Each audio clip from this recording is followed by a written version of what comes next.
So the next concept I want to introduce you all to is the shadow. Now, in the spiritual community, shadow has been vilified to no end. And, you do the shadow work and everything. And I, again, want to credit shamandurek for introducing me to this concept. And I really stand behind this concept. Like I said, no part of you is bad or should be vilified. Every part of you is there for a reason. And that reason is for you to maintain the highest form of love. So your shadow is, unlike its name, it's not a dark thing or like a thing that is like weird or something. It's actually something that shines a light on things that you need to focus on. And I will admit that this concept is for people who know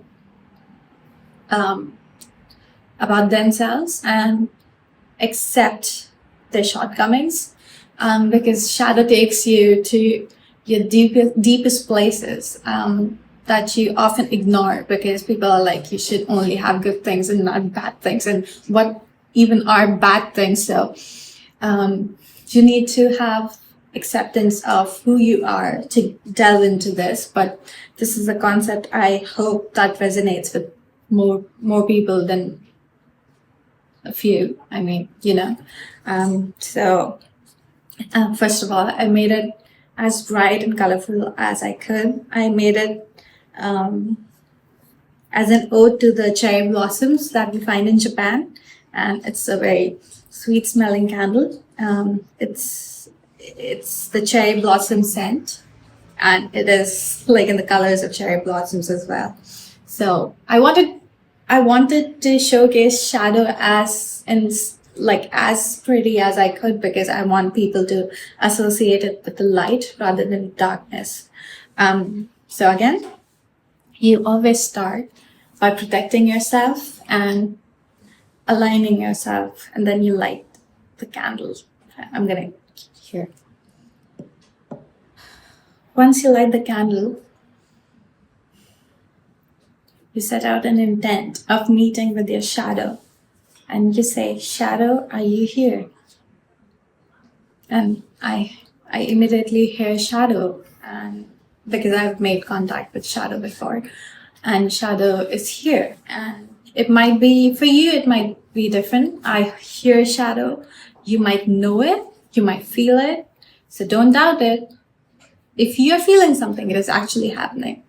So once you call in shadow, and then you talk to shadow and say, "Shadow, how do you serve me?" So my shadow says that my shadow is a part of me, it's me. And what do you think about all the negative things that they say about you? So my shadow says that people say those things because they're afraid of themselves, and that's why they do not want to connect with the shadow. So I want you to ask these questions to your shadow, and I want you to ask more. I want you to dive in deep into it and ask shadow, what can I do to embrace you? How do I embrace myself? What can I do to love myself more? And then there are different things that you can do in the process of healing that I would want to talk to you about later on. But I want you to be friends with all parts of your being, not just a few. And you cannot accept some parts of you and shun the others. You have to accept everything. And you have to have an understanding of where you come from and where you are.